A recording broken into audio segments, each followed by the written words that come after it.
everybody. I'm doing a 30-minute session for a client. I'm going to go ahead and read the goals here and get started. Okay. My grandma recently passed away. I would love to hear any messages she would like to share with me. If any other deceased relatives would like to come through, I would love to hear from them too. All right. This is going to be so fun. Thank you so much for this experience. Thank you so much for being open to sharing with others.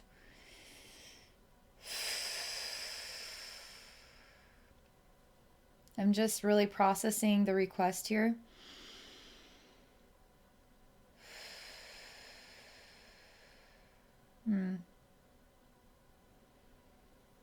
Now, anything can happen with these sessions because we're talking about soulmates, because family members, friends, we're all soulmates of each other.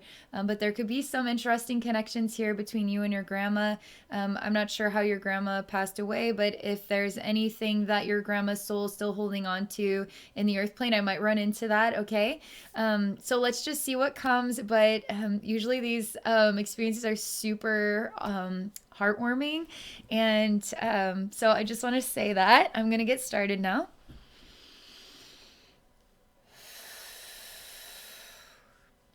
And then any other relatives from the other side.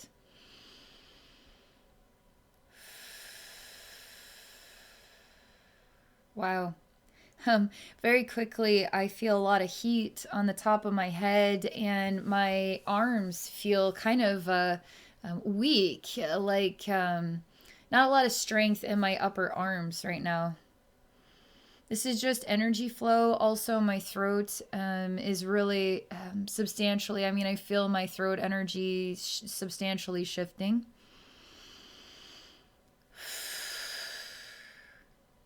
Feel very relaxed.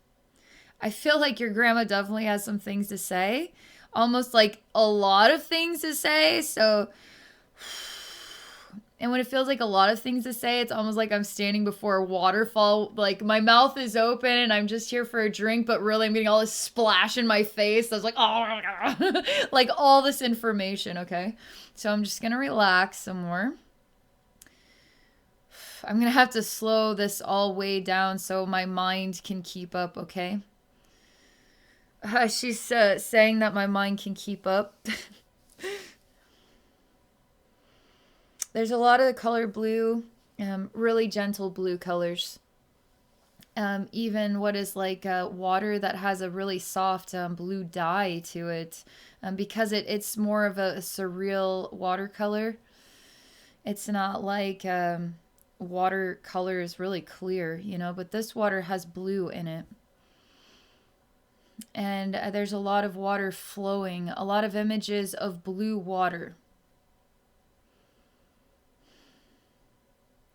And I see myself and I'm trying to cross a brisk flowing, what is like a waterfall that's not flowing from above. It's just like a river rapid in a way, but it's so much water with so much pressure that it's forcing the water out. Like it's almost like it's creating a waterfall that wouldn't naturally be a waterfall because the water is just under so much pressure. It's pushing the water almost straight out, and then naturally gravity takes it down.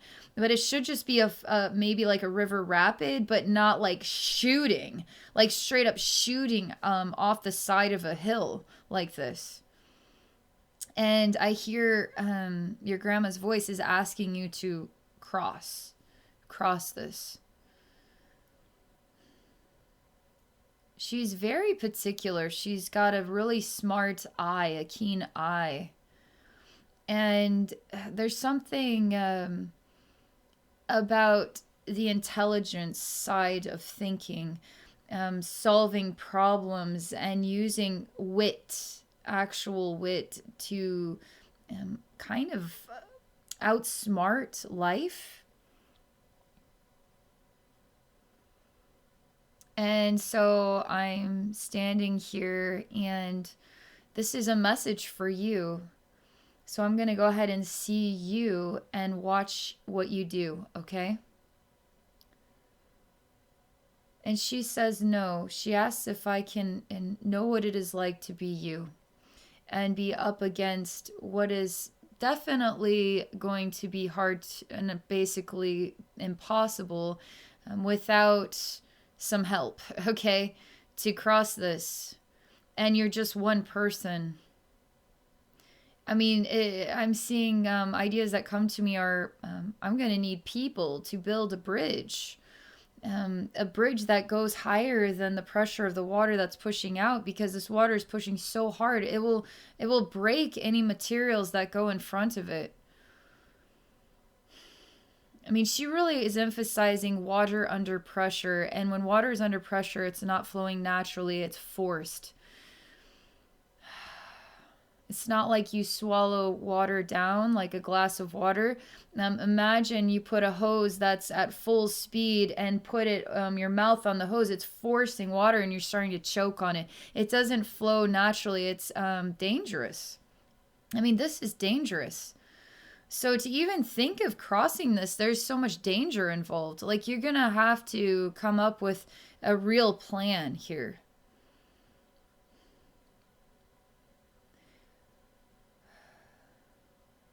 I feel you, and I feel a lot of sorrow. like,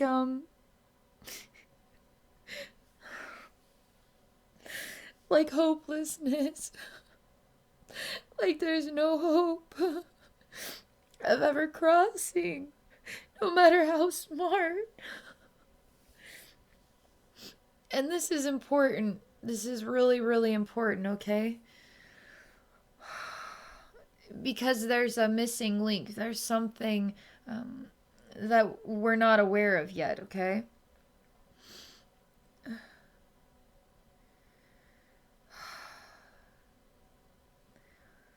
It feels like all the ideas that we come up with are like the water just breaks it down, it breaks it down, it breaks it down again.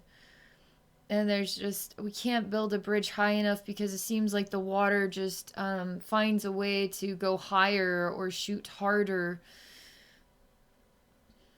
And I see you, but I feel you. And there's just, it feels hopeless. It feels like you're all alone and you have no way. There's just no way. A new idea comes. And the idea is to walk. Take a walk. And for some reason, you never thought of this, to take a walk. And to keep walking until you find change takes place. Something different happens. And you walk in the opposite direction of the pressure of the water. So you turn your back on the water that's flowing super, super hard. And you just start walking along this river. You just keep walking. And you walk and walk and walk until you aren't looking directly at the water anymore. You're sort of like looking inside yourself. And you become more peaceful inside yourself. It's almost like the water under pressure is representing your emotions too. So you may need to take a walk to relax your own emotions so your emotions are not under pressure.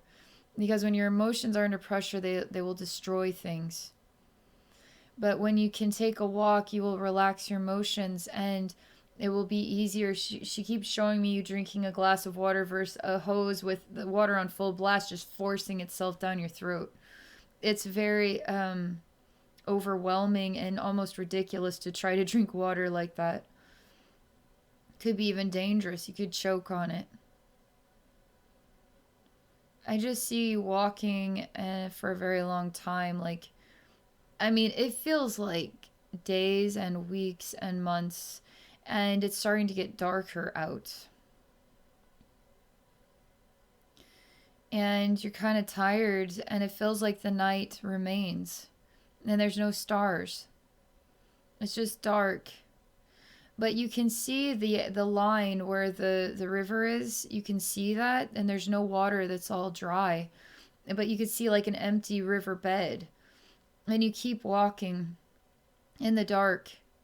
And oddly enough, like the dark is kind of comforting. You kind of are walking in the dark inside of yourself. And it seems like this dark can feel comforting, like a place where, like, you could say at night you go to bed and when all the lights are turned out, you take time to really process your life and talk to God, for instance. And then fall asleep in that inner realm, you know. So when it's nighttime, you can wind down and kind of connect with yourself, and experience something deeply healing in the dark. And that's what this feels like. And when you walk in the dark, though, I feel your grandma is much further away. I can't feel her presence in the dark. I feel her, and she seems to be riding on a flying horse, like a white flying horse. It's very. I literally have this image of a grandma. Okay, it is very surreal to look at a grandma on this like super pristine, like ultra, like Pegasus level white flying horse. It's like literally cartoon granny, you know, and like big glasses and like little like curls around the head and like a pink moo or something and a cane, like triumphantly riding this like ultra white like Pegasus. It's really cool and funny. It makes me laugh. I your grandma's like, well, like, yes, go on. And it's like, well, because it seems so absurd. Like, it's like really hilarious and it's very absurd looking. It's a really funny cartoon image. I could see this going down really well in newspapers, like in the funnies section of a newspaper. I can imagine you could make a really good joke out of that image. She says, yes, go on. Okay. I'm thinking about card games. I'm thinking about outsmarting, like having to have clever thinking in order to win. But I'm not up against myself. I'm up against other really smart minds. I'm like really in a world of very smart minds, and there's so much competition because there's so many freaking smart minds here. It's actually quite fun, to be honest. I'm sitting at a table with what is like six very intelligent people. Intelligent people who like to outsmart each other and like to laugh. And there's a kitchen table and it's oval shaped. And there's card games and funny talk. Funny talk and teasing and toying with each other's heads. And outsmarting each other. Like, it's really witty and really funny and really fun. It makes me feel really bright in my heart, and she's wanting you to remember where the light comes from. And it's family.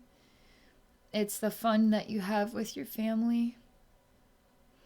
When everybody is having fun with each other, family can be the most precious jewel. It can be the most special connection. When everybody's having fun with each other and playing off of each other's personalities and strengths and weaknesses, and making it lighthearted and fun, it could be the greatest treasure that you'll ever have in your whole life is family.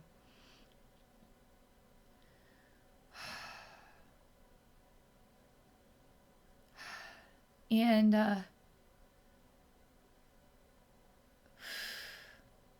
I'm sort of just reminiscing in this feeling. I'm trying to go back to where you are walking in the dark here, but it's not easy to go back into that. And I'm kind of showing your grandma the water under pressure, and she kind of echoes back that this can also be representative of your emotions under pressure. Now, when your emotions relax, you'll have clearer thoughts, but there's no need to go into the dark about it. You need to stay in the light. This is conflicting. There's something that she's showing me. There's a change in the energy, and there's a change in the message, and it feels like a conflict, okay? And this is where it's like she shows me a mind and wit and cleverness, and she takes the brain and she sets it aside. She says, what do you do when you don't have any clue what to do? When you have no idea? Literally no intelligent thoughts come to you. You just, it's like you have no brain in your head.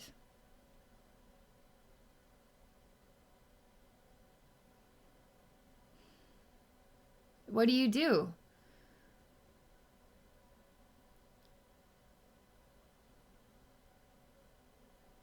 She said, she's saying kind of like, you're gonna make mistakes. When you have no brain in your head, what are you going to do? You're going to make mistakes. You're going to lose the card game. You're going to, it's almost like there's control that happens with a smart mind. The smart mind can be in control of its own circumstances, control of its outcome. But when the smart mind isn't there, it has no control. And it has no idea what power it has, or what it is going to get out of the game of life, so to speak. So you're going to make mistakes. And she shows me you facing yourself when you have no brain in your head and you make mistakes.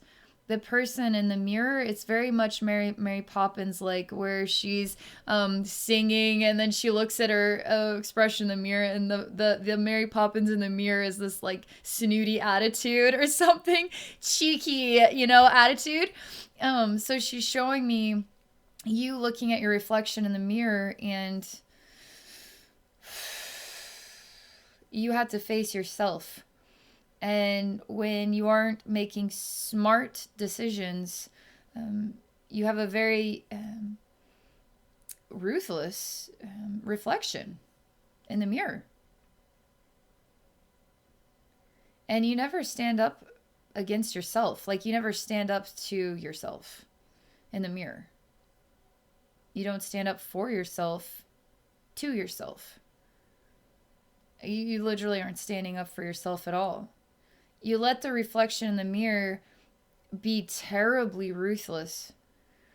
And you don't ever say anything against it, like, I'm good enough. We all make mistakes. You never talk back. You never say anything. And I see this reflection in the mirror turns into a monster. And you let it be a monster. You just let it be whatever it wants to be, but you'll never say anything back to this monster in the mirror. You find a reason to be content in not saying anything. And the monster is like a tumor. You don't, I mean, she's really showing me you don't have to say anything. But where's the brain at? Where's your brain at? Put the brain back in your head and say something.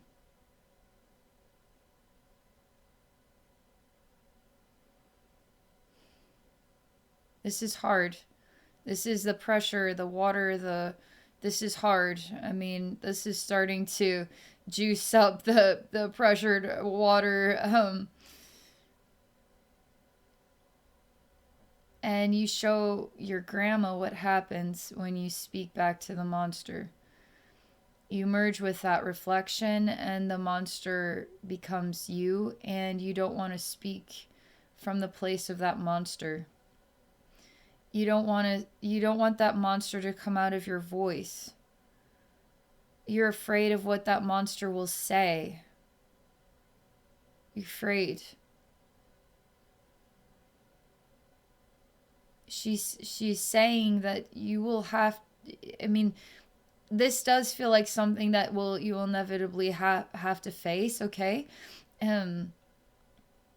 There's something about you and your voice and you speaking up for yourself, and it's going to feel as though you are merging with a monster, but you haven't really spoken up for yourself, so what do you expect to have happen? A monster develops when we hold everything inside. Now when we try to speak, What comes out of our voice is a loud, projected, monstery roar. And now we see all this water under pressure that's going at 700 miles per hour and blasting and breaking everything. And you're afraid of being out of control, basically. And you're crying about this right now. Ah, there's something that you need to be a monster and say to your grandma, because you start merging with the monster and you start yelling at your grandma. And you instantly, it just starts to roar out of you. But then you stop and you just like, no, no, no, no, no, no, no, I don't want to, I don't want to, I don't want to. And you just swallow it down, put it back in the mirror, avoid talking about what's really bothering you. To actually say it, okay? Gosh, there's a lot of fear in doing this.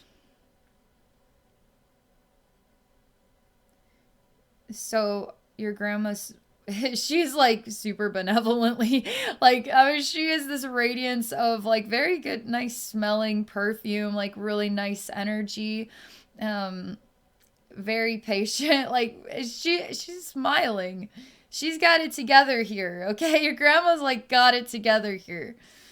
She's very much so of the heart, but she's very much also a teacher. She has a very teacher type energy. She wants to teach you, almost like she wants to teach you how to resolve a lesson that you need to face or you're going through. She wants to be there for you. It's almost like she's saying she'd be a better teacher for you in the spirit realm than she would be in the human world. The reason why is because you won't ever say anything to her. You wouldn't speak the truth. You wouldn't speak to her, and the monster would not come out of your voice to her. In the spirit realm, look at you. You're actually speaking to her. This is really important because there's no way she'd have been able to help you because you wouldn't have been able to speak to her about what's really going on. That's what this is like. You can be completely 110%.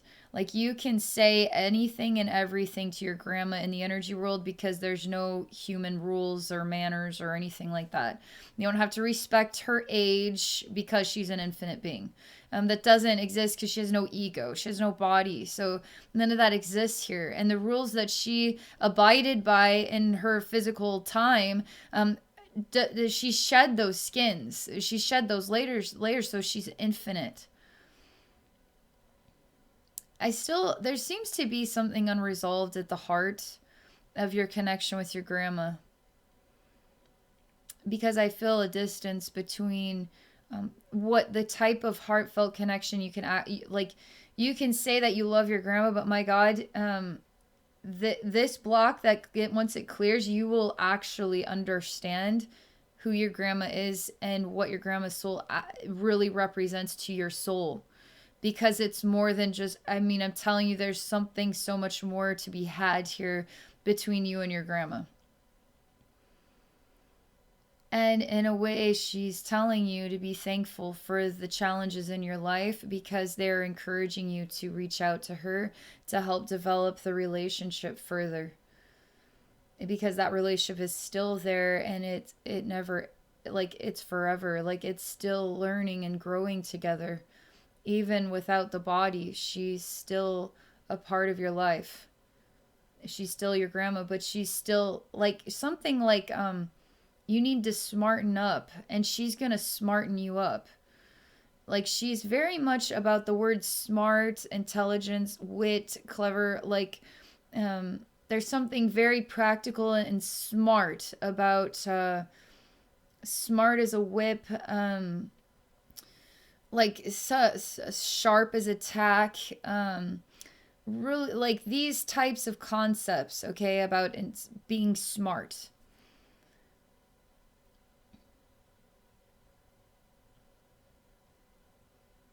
Okay, you're choosing to speak, actually. And I mean, what is this? Is this from this life? Is this other lifetimes? But it's an anger that you have towards her, okay?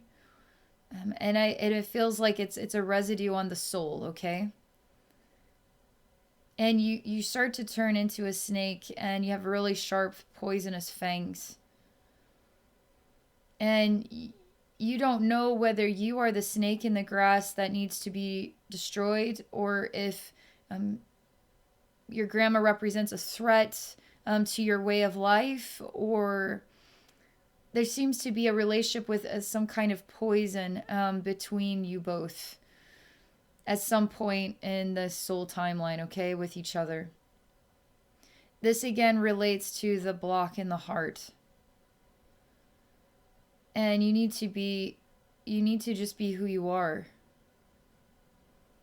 And that's what she needed you to be as well. And maybe she wasn't able to help you understand that. She wanted you to just be who you are. And maybe she was too hard on you and expectations to make sure that you were wisening up, that you were smart. And maybe there was a lack of understanding about the emotional side of intelligence, that emotions are also intelligent life forms. Emotions are. She's very much so to have a very sharp mind, more than emotions, okay? She loves laughter. I mean, she loves the written word. She loves communication and smart thinking and ideas, philosophies even.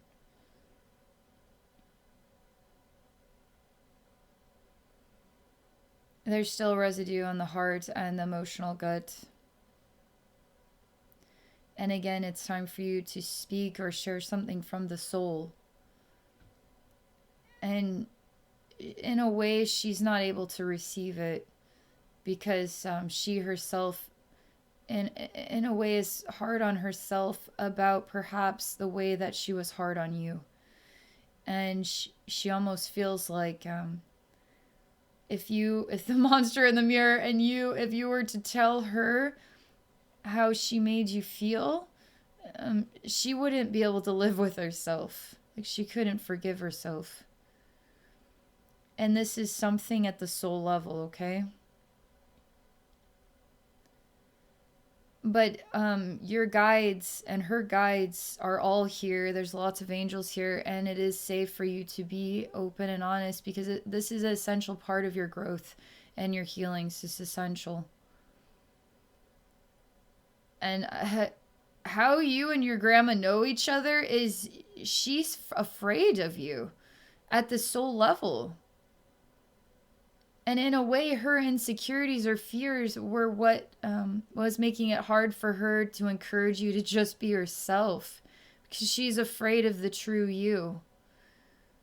And I still don't understand what that means yet, but that is what this vibrationally is saying.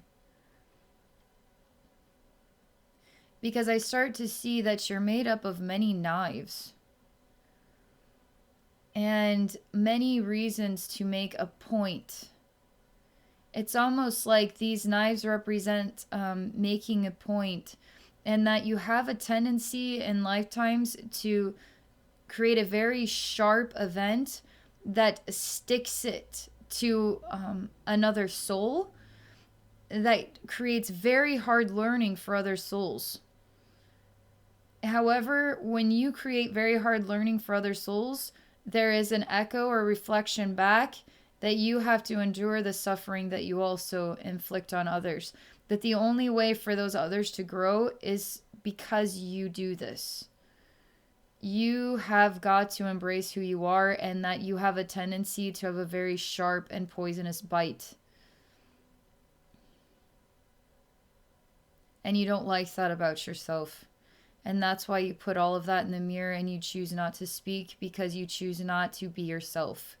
And yourself reaches the hearts of souls and can actually stab souls. And really all you're doing is helping that soul to awaken. But it might seem pretty painful, and you don't like that about yourself as a human being. And you don't want to inflict pain. You don't want to teach people through your style. So you just swallow it all up and hold it inside and avoid your gift of really helping souls have turning points in their lessons, because those turning points are ridiculously painful. So not only when you help the soul see themselves in the mirror, it hurts that soul so freaking bad, and you feel the pain inside yourself. You choose to. You can simply let that go back and say, this is your lesson, and you deserved that. Because the only way for you to see yourself in the mirror was for me to say what I needed to say. And I'm free to be who I am. And your grandma is showing me that her vulnerability is the lessons that you teach when you are truly yourself. She was avoiding that. That's why she was working with the mind to teach you to be smart. But there's very generous, practical gifts involved with this. And the relationship continues. And this can all be resolved. It's actually super, I mean, it's great. It's juicy, juicy good.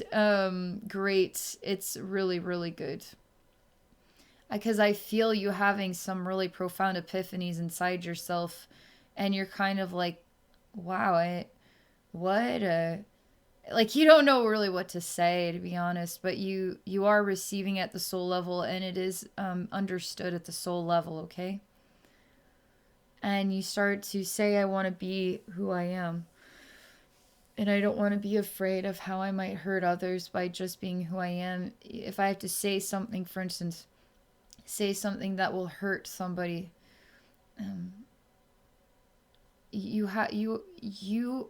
it's almost like we have to speak as human beings.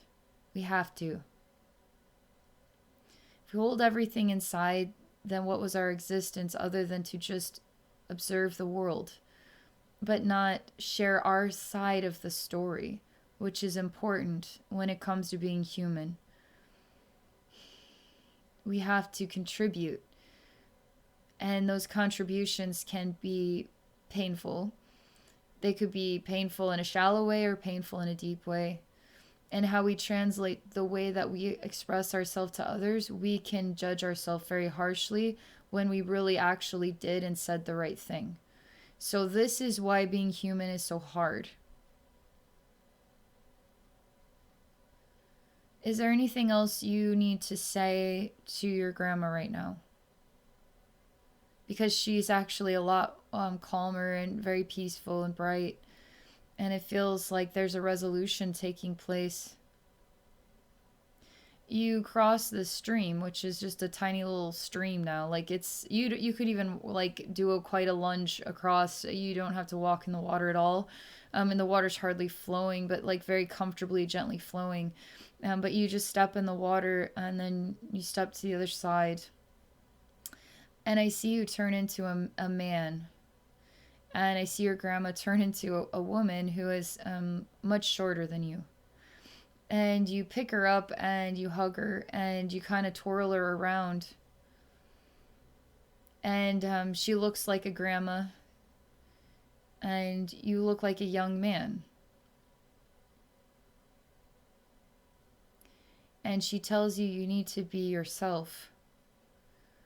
And I start to see you look like yourself.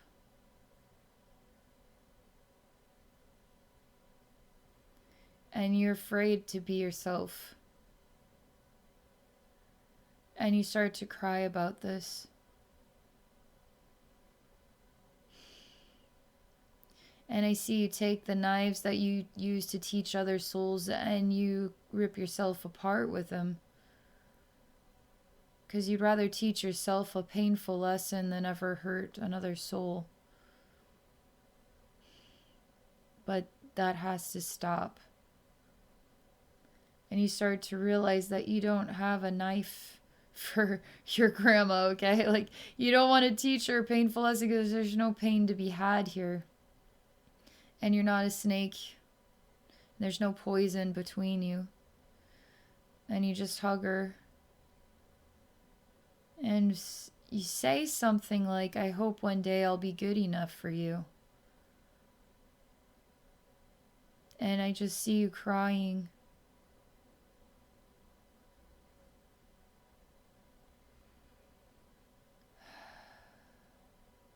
And I feel her holding you. And she says you already are. Like you've always been.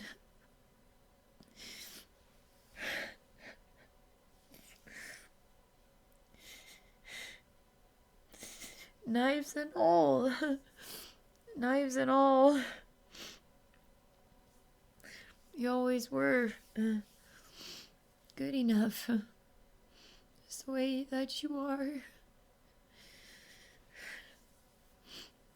She reminds you that she's making a joke, kind of like, if we didn't have a brain in our head, we would be human. And if that's not good enough to, to just be imperfect or be ashamed at times or lost or confused, like, she's kind of making a joke about, in a way, that we humans are kind of like walking around without brains in our heads. And we want to say that we have brains in our heads, but oftentimes we make a lot of decisions that seem real dumb. And we feel and think ways like, maybe one day I'll be good enough for you, Grandma. And that is like speaking without a brain in your head. See, she's smartening you up. She's helping you to be smarter than that. You've always been enough. And to remember that she too had things she needed to work on. But in a way, it's like you absorbed some of her insecurities and took it upon yourself. And this is again reaching a new level of light between you both, and true love. True love. So that's what I have to say there. That was pretty amazing. I'm just going to take a minute to collect myself, come back to myself. Thank you so much for this very incredible experience with your grandma, and thank you so much for reaching out, exploring a session with me, and sharing this with others. For those watching, if any of you are interested in exploring a psychic session with me, then please visit me at my website at abbeynormalswisdomquest.com. I'm also on Patreon at patreon.com/abbeynormalswisdomquest. All right, thank you all so much for watching. Thank you all for your love and support, and I hope you all have a wonderful day.